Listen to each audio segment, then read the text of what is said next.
Colleagues from ICBL, from Colombian campaign, my very great friend Farhad Arapur from Iran, ICRC, Shafiullah from Afghanistan, and Muhabbat from Tajikistan. Good morning, good afternoon, depending on where you are.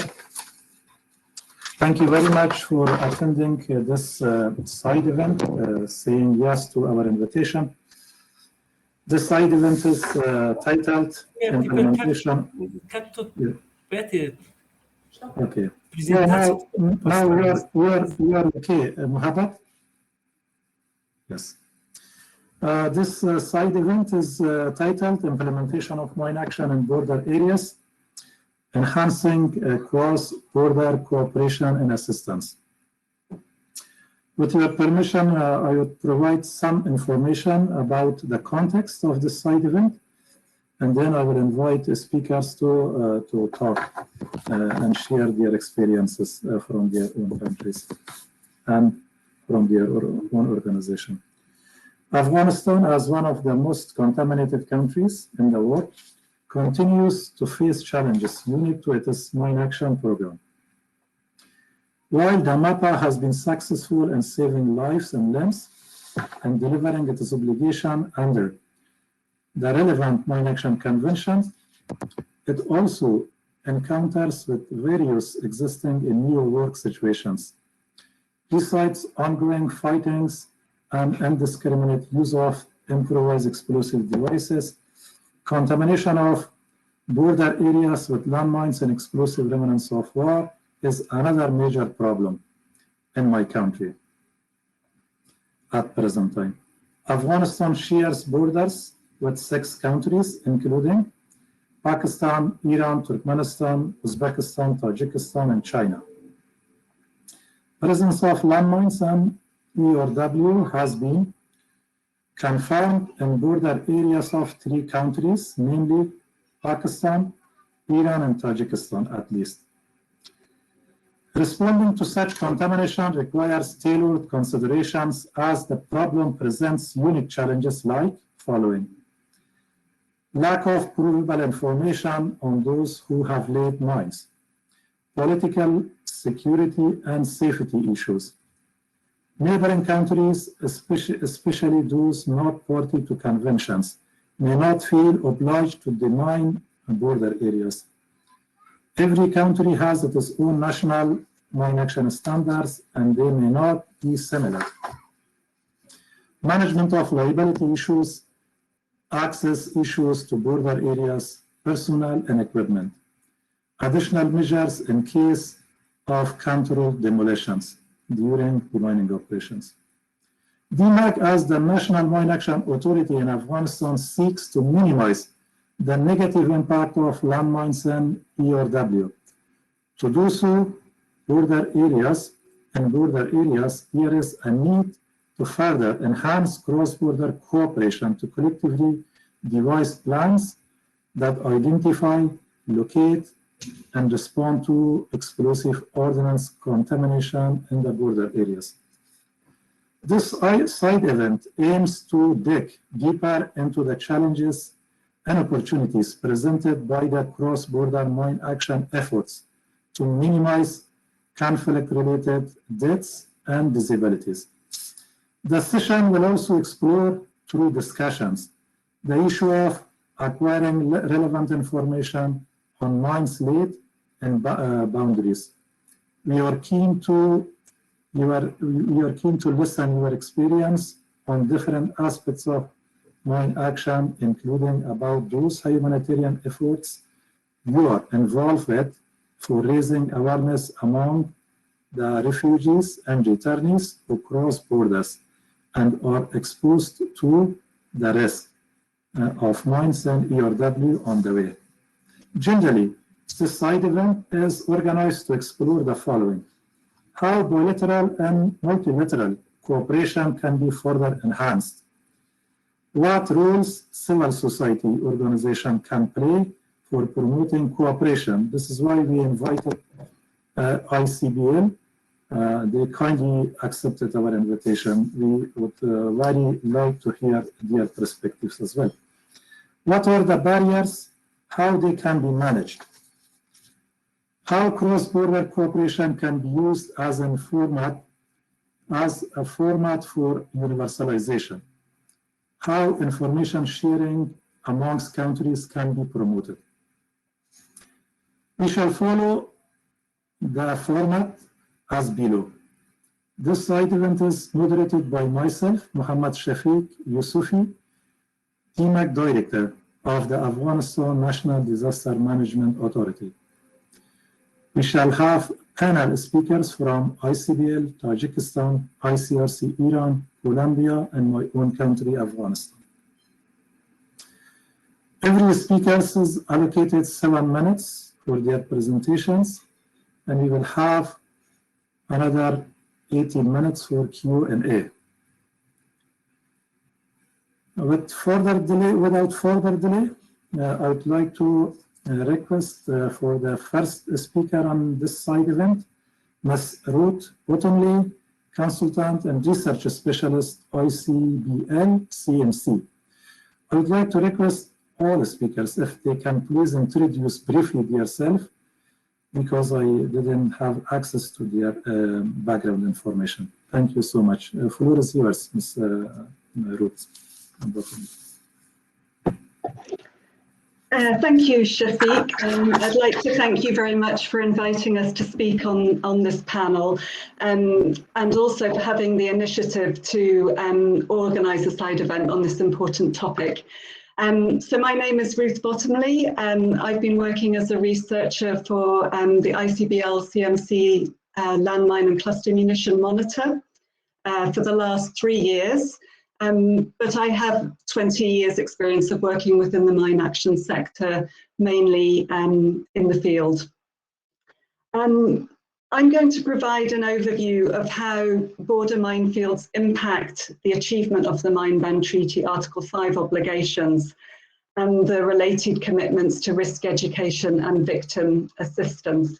And I'll finish my presentation with some recommendations for consideration, which may well be picked up by some of the other presenters in the panel.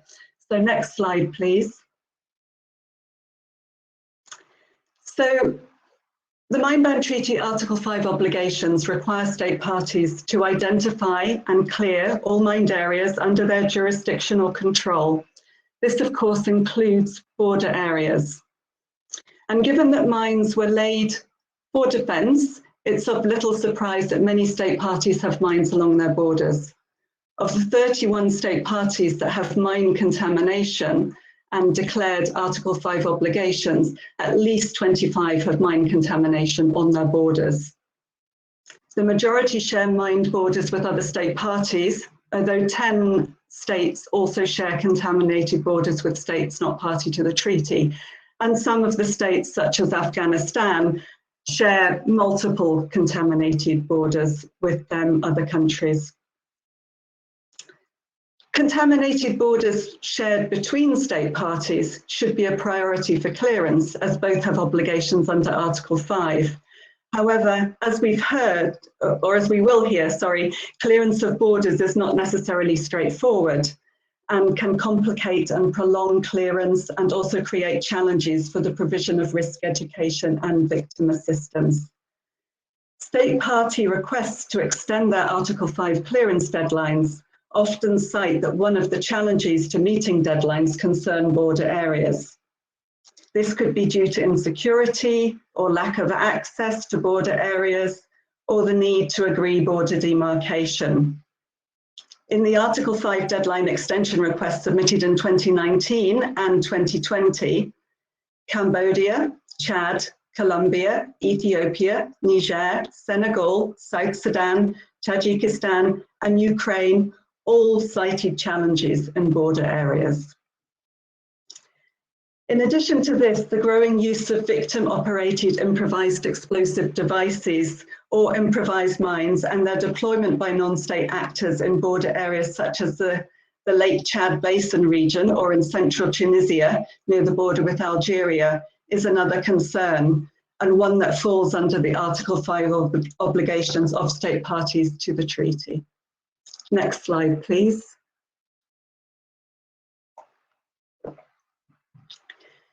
Delay in clearance of border minefields not only results in delay in achievement of Article 5 obligations, but it also perpetuates significant humanitarian consequences, as I'm sure we all know.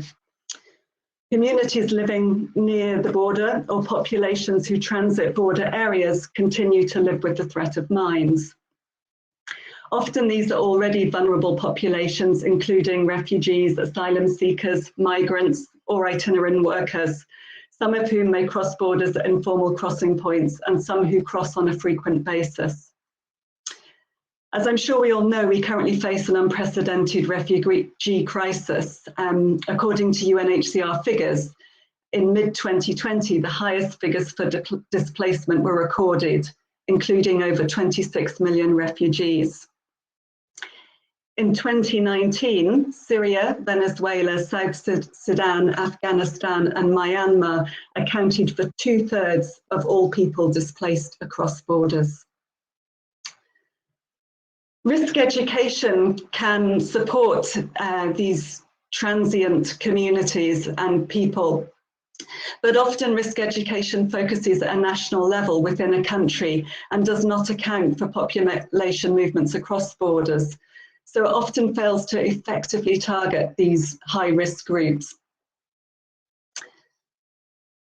While it's known that mine incidents occur on borders, they frequently go unrecorded, or the precise nature of incidents is often not captured within national data systems, which of course leaves gaps in our understanding and our ability to effectively address the problem. State parties also have obligations to provide assistance for the care, rehabilitation, and social and economic reintegration of mine victims. However, when victims are injured in border areas, they may face challenges in receiving immediate emergency assistance and longer-term access to services. Some may also face legal challenges having been injured in restricted areas. And for family members of those who die from their injuries, recovering bodies and obtaining the necessary documentation is often difficult. Next slide, please. So there are several examples of where progress has been made or is beginning in terms of cooperation to address the challenges of mine contamination on the border. And today we will hear some more.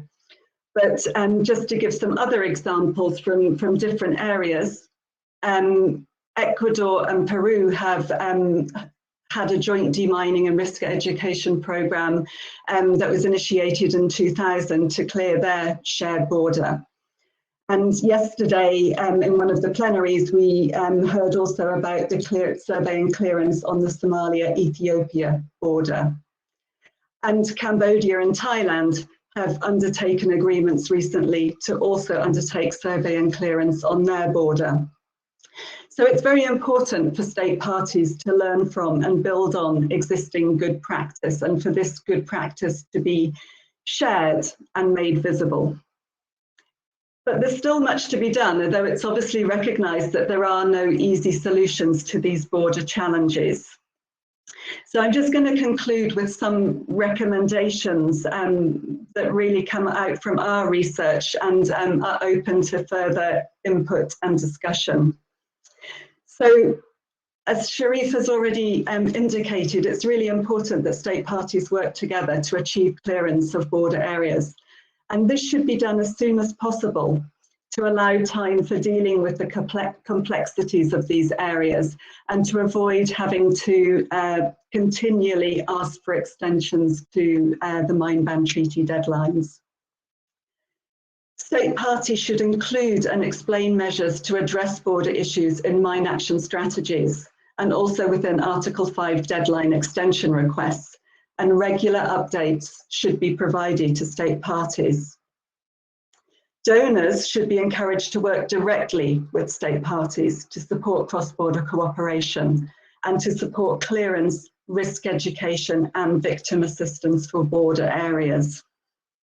In areas with significant population movement, risk education should be coordinated between countries to ensure targeted and appropriate approaches for border communities, migrants, refugees, and others at risk. Strengthening casualty data, recording in border areas to include information such as the location of the incident and the reason for entering hazardous border areas would better inform risk education and prioritization for clearance, and also provide information for victim assistance. When clearing and surveying borders, it's also very important to ensure good community engagement with border communities to ensure that conflict dynamics are not inflamed. Victim assistance programs on borders also provide a crucial service and need to be supported, taking into account the safety and the security of the survivors and the victims. Thank you very much. Back to you, Sharif. Thank you, Ms. Ruth Bottomley. It is very important and useful information shared with you. It is very interesting for me to hear that at least 25 state parties and 10 state and not state parties, they have reported similar challenge in their borders. Thank you very much for very good recommendations. We have noted, I am sure it will be disseminated further after this side event with others. At least at Afghanistan level, we take into consideration, taking into account the work relationship that we have with our neighbors. Thank you very much for the interest of time. I would kindly request if the speakers can please remember that we have only 12 minutes left, I think. Yes, 12 minutes. So we can be a little bit brief. I kindly request. Now I give the floor to Mr. Mohabbat Ibrahim Zada, Director of Tajikistan Mine Action Center. Mohabbat Saib, can you please be a little bit brief because we will have less time now. Sorry. Okay, dear my friend Shafiq, good afternoon to everybody. First of all, let me express my gratitude to the organizers of this important event. It's a great honor and pleasure for me to be here at this side event session devoted to demining in border areas, enhancing cross-border cooperation and assistance. One of the big directions of the Tajikistan National Mine Action demining area is Tajik-Afghan border. Areas of the Tajik-Afghan border that remain contaminated by mines and explosive ordnance. There are 6 districts in the Khatlan region and the 4 districts in the Badakhshan region.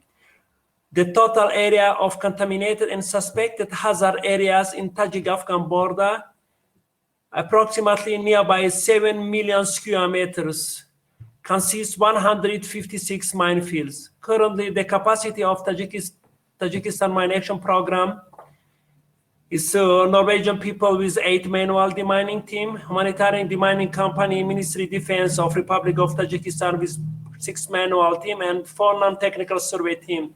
Also representing Office of Swiss Foundation for Mine Action, 1 team for weapons and ammunition disposal. Difficulties and obstacles associated with the demining in mentioned areas. First, challenges is security situation in Tajik-Afghan border. It's a very important issue posing obstacles to the demining operations, significantly affected the progress in meeting the deadline for Tajikistan obligation under Article 5 of Ottawa Convention. It should be noted the center constantly conduct technical meetings with the border troops of State Committee of National Security of the Republic of Tajikistan and hope that situation in this area will become stable so that we could reach better result in this release of the contaminated area and continue the activities of the mechanical and manual demining teams there. Another factor is mountains and rocky terrain where the mines were laid from helicopters and there are no any access to the minefield. or it takes 2 or 3 days to get there on foot. Also, the access to the mines areas is seasonal, only 3 months in summer due to the cold weather conditions. One more important factor is that some areas of demining, the problem is that stones fall from rocks and mountains and cover the minefields. Thus, the miners first have to remove stones for the future safety of the miners before clearing the main ground level. Also, small metals and metal engineering barriers that pose obstacles for the use of detectors, and the miners have to use a full excavation methods which slows down the clearance progress. Currently, DMAC with support from the border troops of the State Committee for National Security of Republic of Tajikistan carry out mine clearance in the most contaminated districts of Tajik-Afghan border, Shamsuddin Shohin. Despite the challenges, we made a good progress in terms of the regional cooperation with Afghanistan. In 2013, during the mutual visits of the President, had been signed MOU between Tajikistan and Afghanistan on cooperation in mine action.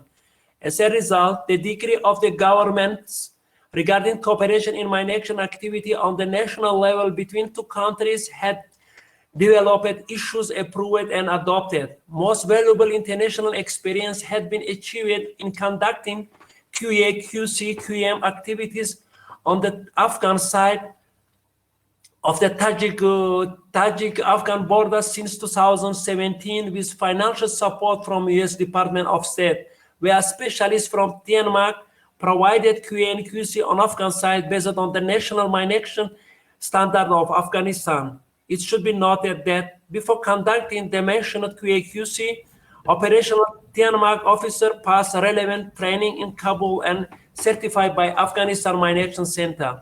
After each QA/QC missions, our officer prepare reports and submit to Afghanistan Mine Action Center. Cooperation between Tajikistan and the Afghanistan Mine Action Center develops in terms of constant mutual visit of the specialists during which they share their experience with each other. It should be highlighted that in 2020, due to global pandemic, DMAC specialists carried out remote monitoring QA/QC of FSC Afghanistan cross-border demining. Yes, Shafiq, I have the 1 more 2 minutes. Hello. Hello. I think we cut. No, unfortunately, no. We do not have time. If you can please conclude, because we have very short time left. Actually. Okay, Just mentioned, so is Okay. we are here. Unfortunately, due to limitation of time, we couldn't. Okay. Okay. FSD also here due to the limitation of time. Ladies and gentlemen, I'm sorry couldn't cover our presentation. Who we currently and also since 2010 started a humanitarian action and crossing border in Afghanistan. That was area. Thanks. Thank you, dear Shafiq. We will try to next time to share our experience with FSD Tajikistan. Okay, thank you. Thank you, Muhammad. If there was any question relevant to FSD during the Q&A session, then we can direct it to Mr. Dr. Dean from FSD. So thank you very much, Muhammad. For a few minutes, I lost connection, so I didn't get many of your points. Even later on during the Q&A, discuss about again. So now I'd like to give the floor to Mr. Farhad Arapur, Field Manager, Assistance, Partnership from ICRC Iran. Mr. Arapur, please share your thoughts about this specific topic. Yes, okay, can you hear me, Mr. Yousefi? Yes, very well. Loud and clear. Thank you. Hope everybody is fine all around the globe. And let me share my screen.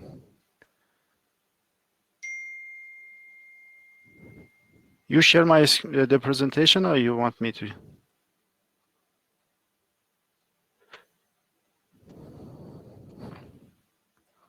Can you see the presentation now, the first page?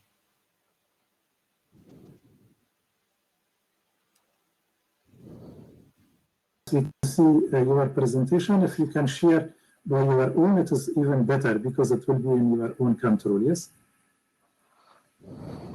Okay, so if you're seeing the first page, I can start. No, but we again lost the presentation.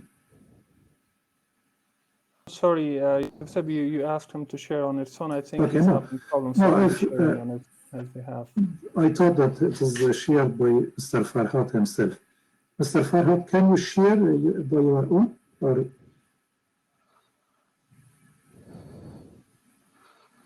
now we can see. I'm sharing. Yeah, now we can see. Okay. Yeah. The first page. No, it is, I think, the second page, third page, even, no, sixth page. Let me ask Shafiullah. Shafiullah, can you please help? Mr. Farhat, please close your PowerPoint. Shafi will help.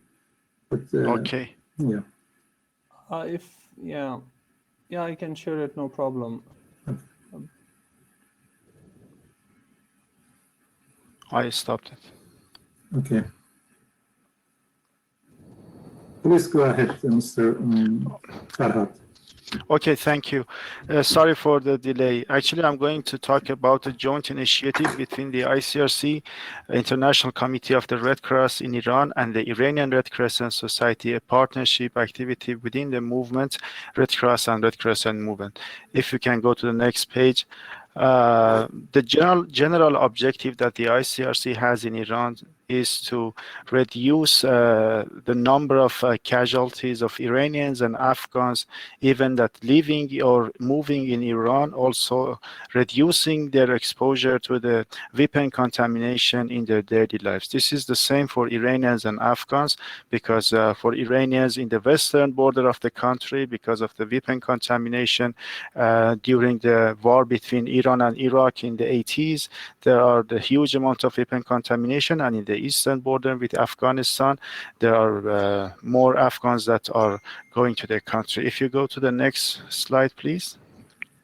We have an agreement with the Iranian Mine Action Center in different pillars of mine action, from victims assistance to knowledge sharing to mine risk education, also on the advocacy and also on humanitarian demining.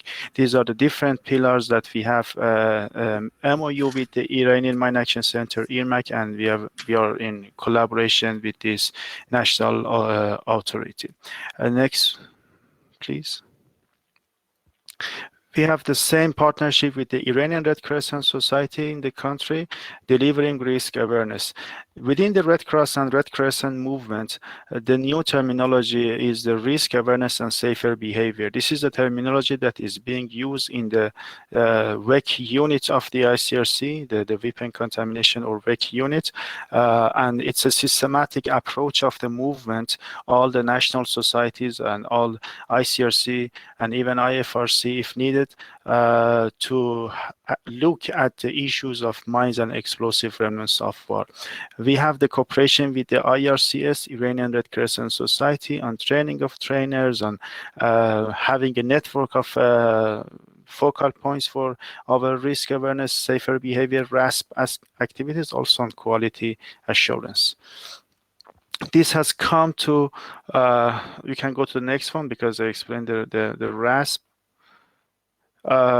So what we do with the border between Iran and Afghanistan, if you can see on the presentation, there is a point which is the border between Iran and Afghanistan. On the left is Iran. On the right, you can see Afghanistan. There are different borders that people can cross the border, but one of the main borders, one of the main economic borders is the Dogarun border that lots of people during the day between 1 to 2,000 or 2,500 every day, they cross the border in this. We have this project since 2004. rapport with the Iranian Red Crescent Society, IRCS, and we do risk awareness activities for the Afghan nationals at this border. Next slide, please. This is a multi-stakeholder initiative because different national and international organizations are cooperating. Nationally, the Red Crescent Society, Ministry of Defense, and specifically the Iranian Mine Action Center. Within the Ministry of Interior, there is a Bureau for Alliance and Foreign Immigrants Affairs that also is managing the border and the migrants and allows ICRC and IRCS to provide assistance for the beneficiaries of project, and also Ministry of Foreign Affairs in Iran. They are supporting this initiative to make it happen. Can you go to the next one? What is the specification of this RASP for the Afghan nationals?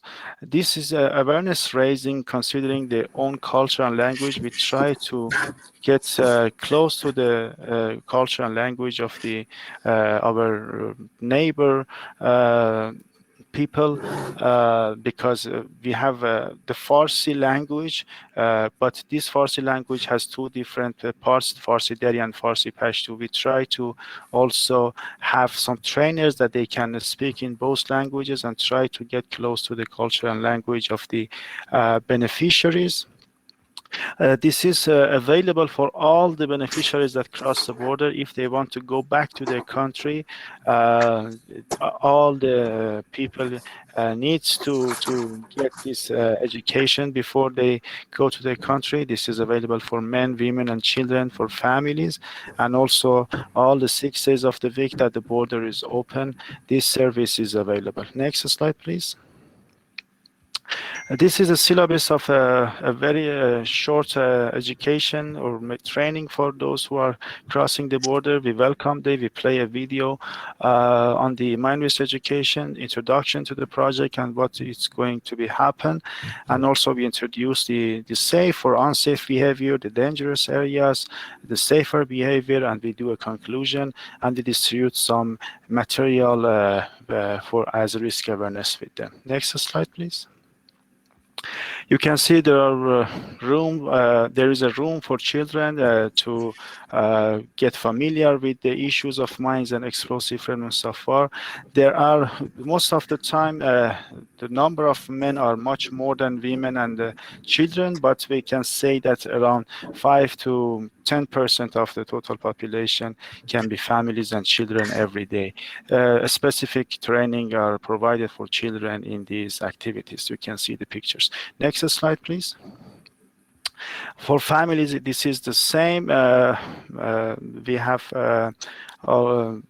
some trainers that they can get contact with the families, with the mothers, with the children, to introduce the risk of mines and explosive fragments of war to those families, and try to introduce the introduce the project and the risk that they might encounter on the way back to their country or to their city or village. Next slide, please.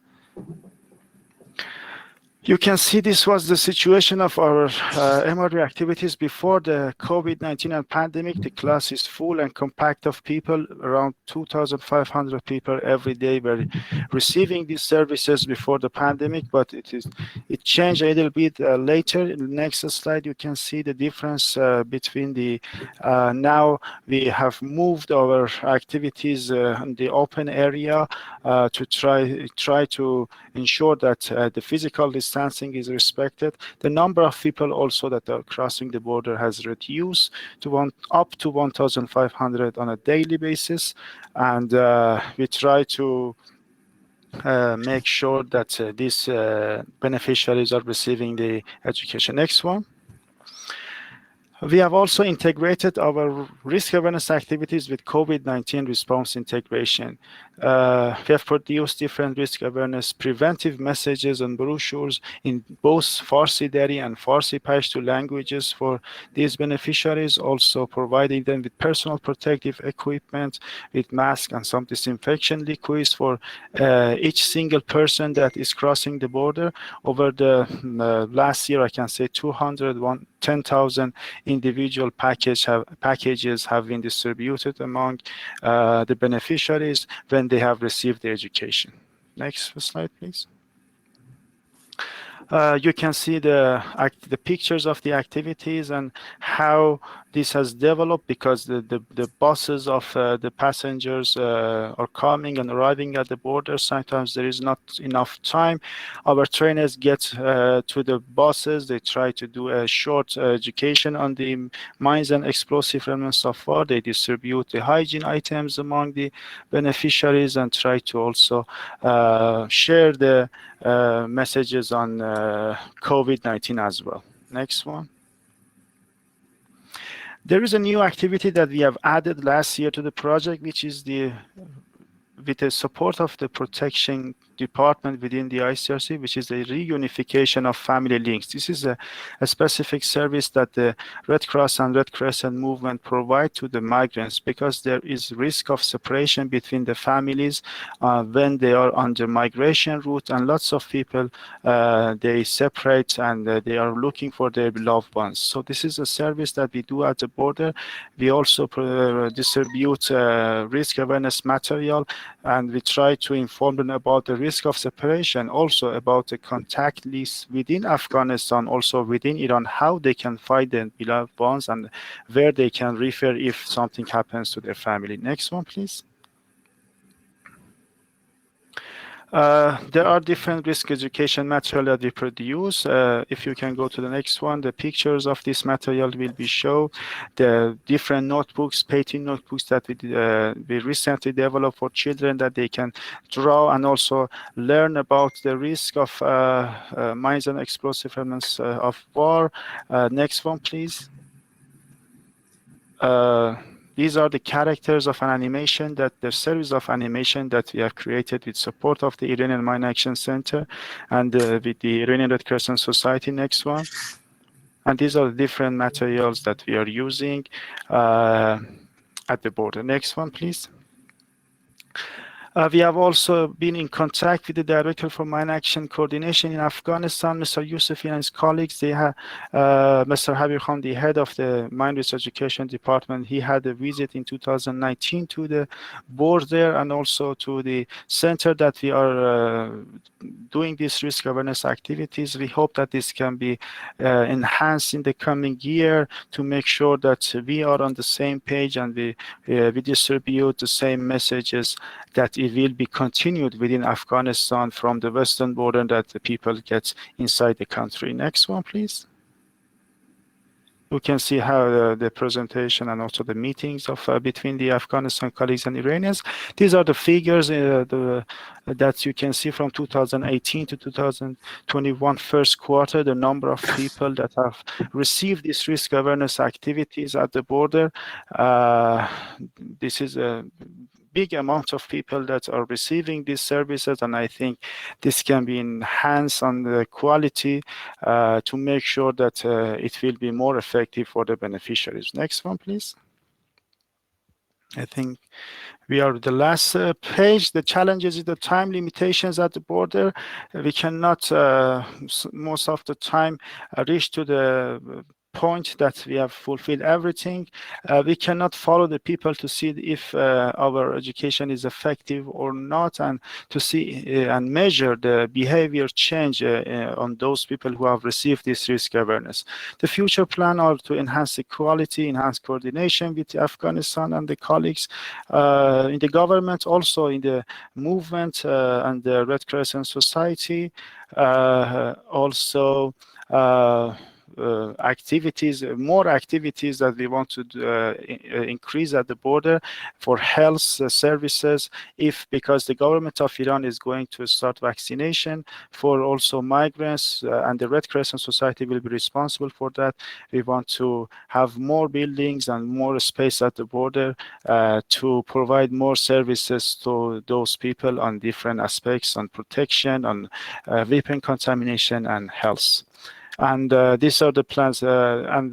Yes, thank you. The last picture that you can see on my last slide is a child that is also, he has received the risk awareness, and he is writing a sentence on the I took this picture in the visit that we had. I don't know why, but he was writing this Farsi sentence that the rabbit, the elephant, and the ant became friends. So I just wanted to share this friendship message with all of you and the peace message to all the people in the world. Thank you, Mr. Yousefi. Mr. Farhad, thank you so much for this comprehensive presentation. This is actually a very good example of cross-border cooperation between Iran and Pakistan. For the information of other panelists and also the participants of this side event, I would like to provide some information. We have about 3 million refugees staying in Iran and a similar number, maybe 4 million in Pakistan. And they are moving between countries all the time. As I noted, 2,500 people every day were provided with risk education in the Dogharun, which is a cross-border center in the Iranian soil, provided with risk education. So as we are further working, thinking about and taking some steps how we can monitor the cross-border cooperation between Iran. We have been in Iran, some colleagues from Iran came to Afghanistan sometime before, and my colleagues from risk education went also there. The material was reviewed, they were modified to ensure they were context specific and also not material but messages as well, which Mr. Farhad very nicely provided information. Thank you. Now we move to the next speaker, Mr. Francisco Moreno, from the Colombian campaign to ban landmines. Floor is yours. Thank you. Can you hear me and see my screen, please? Could you confirm? Yes, we can see it.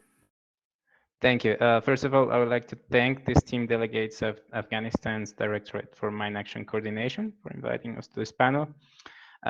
We believe it's an opportunity to discuss cross-border contamination, which is a key issue in Colombia as well as we have seen in Afghanistan and Iran and Tajikistan.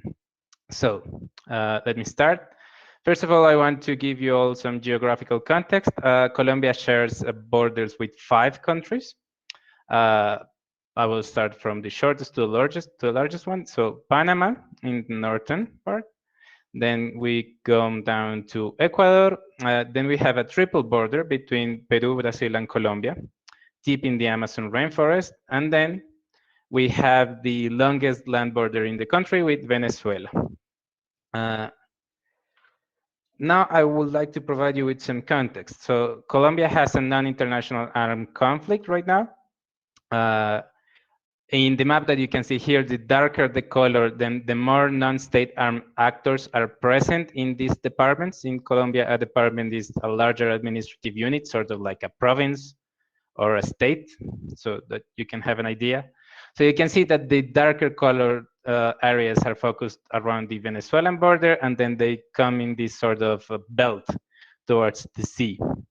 You can also see that below there is also brightly colored departments, and I'd like to leave you with this quote from Landmine Monitor, where the government of Colombia has reported that 2 of the main non-state armed actors are using landmines currently. So those 2 main armed actors are present in most of these departments that are here highlighted. So today in my presentation, I would like to focus on 3 specific borders. First, Panama. So the Panamanian border is the smallest border in the country. It has 4 municipalities or districts on the Colombian side, and also 4 municipalities on the Panamanian side. It is by now a migrant route used by Global South migrants or refugees, so people from Sub-Saharan Africa, people from South Asia, people from Cuba and Haiti, that they use to go to the United States by foot. Now, as you saw in the previous picture, this is a very inhospitable place. It's in a place called the Darian Gap. So this is the only place where the Pan American highway that goes from Alaska to Argentina stops because the jungle is so deep that there cannot be even a road there. So these Global South migrants are using this Darian Gap to pass over to Panama and continue their way to the United States. You can see here the red lines are land routes, and then the blue lines are sea routes. So most migrants come from Ecuador and then they cross Colombia. They come to municipalities like Turbo, like Acandí over here, and then they try crossing by foot or they try crossing by sea. Now, this poses a significant challenge because there has been records of accidents in Panamanian soil. So in 2010, Panamanian authorities reported that police officers from Panama fell in a minefield right across the border. And the government by the time, this was 2010, quickly blamed the biggest non-state armed actors for laying those mines. So for both governments, it was clear that non-state armed actors were present on both sides of the border, and they quickly said that FARC-EP, which by then was the largest armed actor, laid those mines on the Panamanian side. Now, we don't have any more records of victims on the Panamanian side, at least public, but we know that when there is a mine, there are more mines. You can see here, I'm not sure if you can see in the space you have on your screen, but the little red dots over here are all accidents recorded on IMSMA. And the little green dots are all destructions and spot tasks conducted. So you can see there is not a lot, but there are quite a few very, very close to the border. It's important to note that mine action operators are now just starting to conduct survey in this area. We, as the Colombian Campaign to Ban Landmines, will start in one of these municipalities in Unguía, Chocó, next June, thanks to the support from the United States Department of State. So that is also consistent with some of the challenges that previous presentations have pointed out. Just human mobility is highly impacted by cross-border contamination.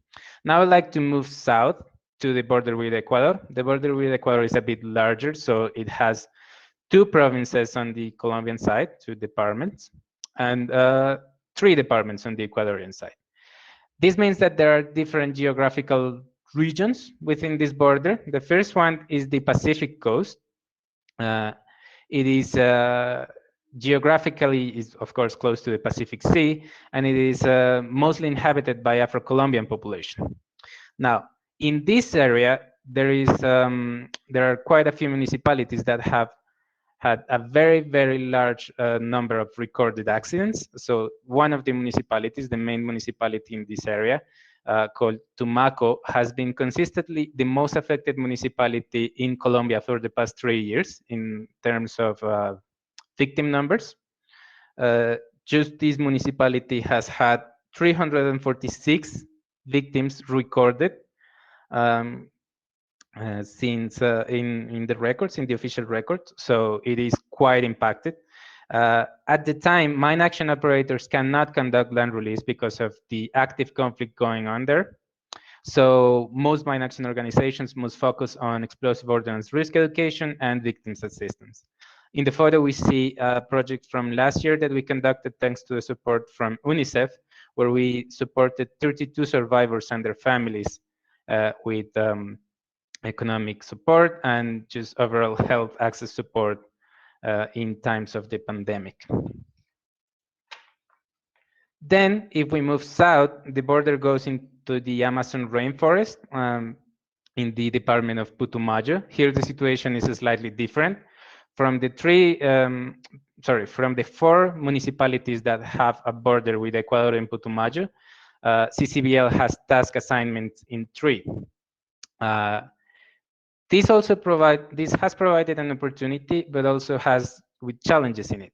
In the Amazon rainforest, the inhabitants, there are several groups of indigenous communities that are binational. So these are indigenous communities that have territories that cross the national border, that is cases like the Siona, the Murui, the Inga, and the Quechua. And then we have taken this opportunity to create specific teams. Here in the picture, we see an NTS team conducting a permanent marking of a confirmed hazardous area that is made up entirely of Siona people.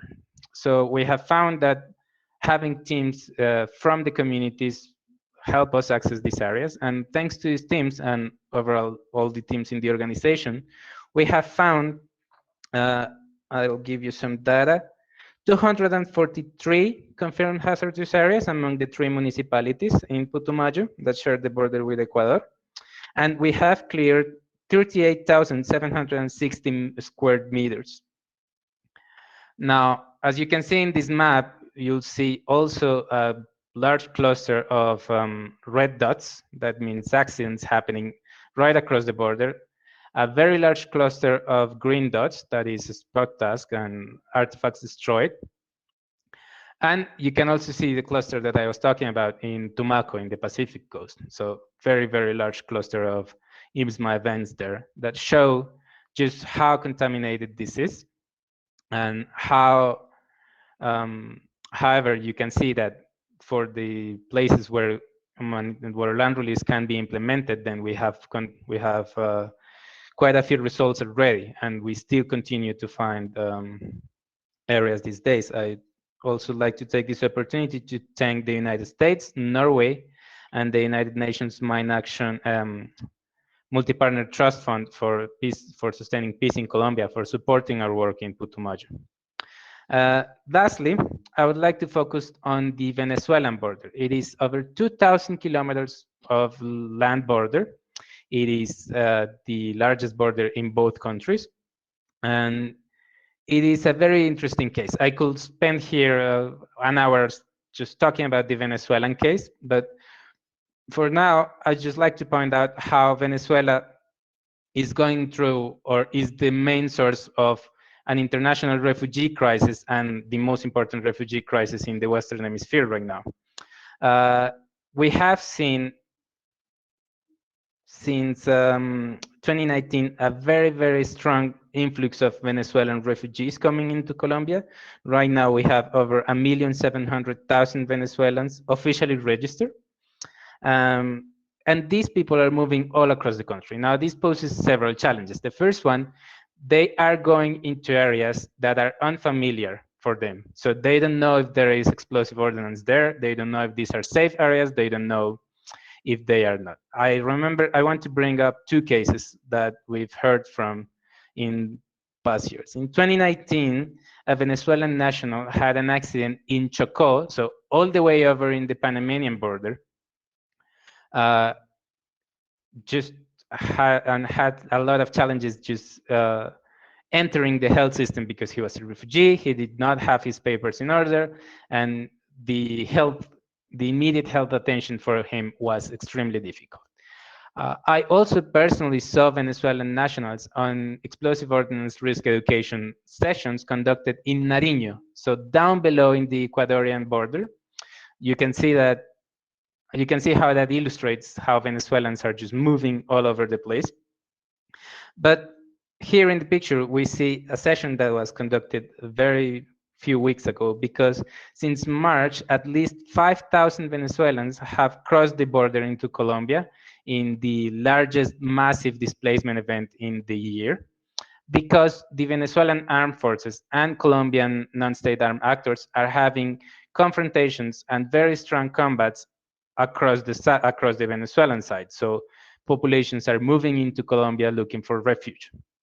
Now, thanks to the Swiss Development Cooperation Agency, we were able to provide emergency explosive ordnance risk education, just in case when combats cease, these Venezuelans will decide to go back to their homes, but they will find combat areas, and maybe they will find the explosive remnants of war that they don't know how to handle. So we're trying to provide them with these explosive ordnance risk education sessions.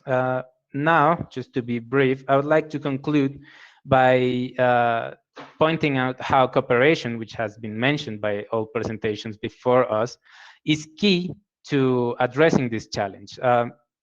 Colombia and Venezuela have officially broken their relationship. There are no diplomatic relationships since 2019. And without relationships, you cannot attend this population. You need to have close cooperation between the two states. You need to have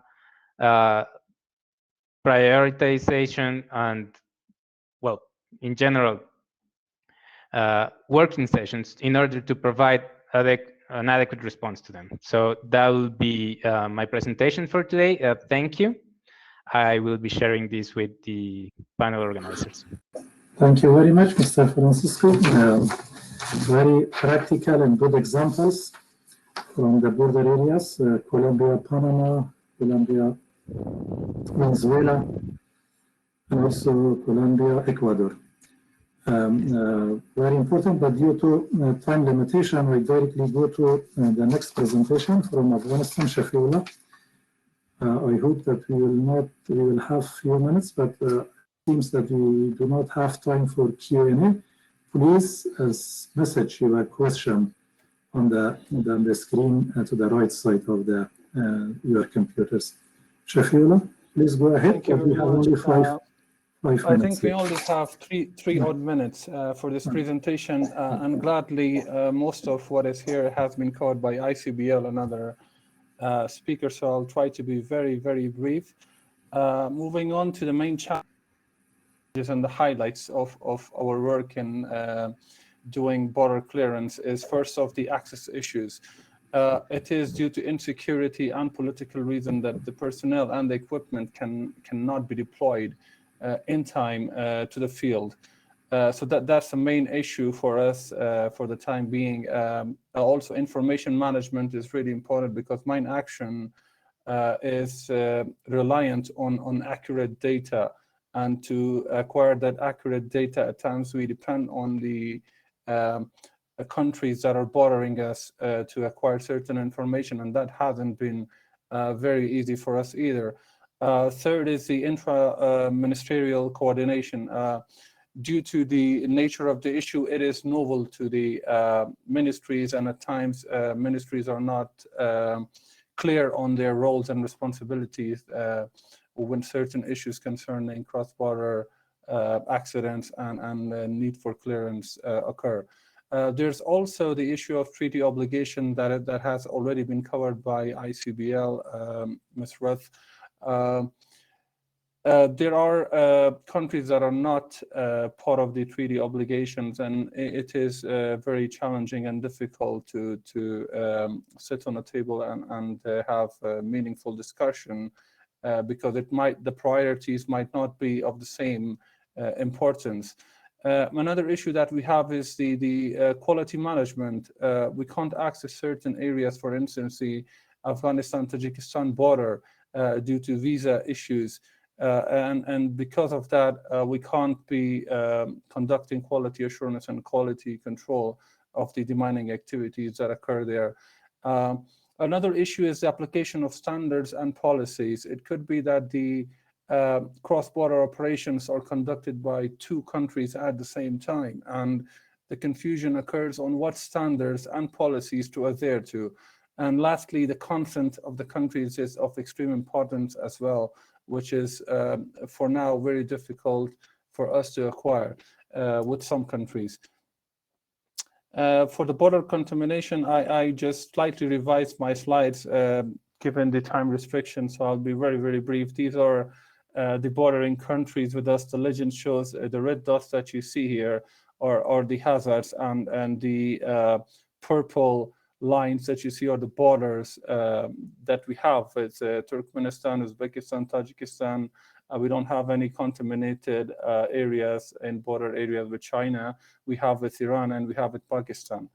The Afghanistan-Tajikistan cross-border coordination has been reasonably good, and we continue to improve on that. The contaminated areas are not accessible from Afghanistan, so we have to rely on Tajikistan as our prime source for deploying teams. The agreement for cross-border cooperation with Tajikistan was signed in 2013 and continues to strengthen.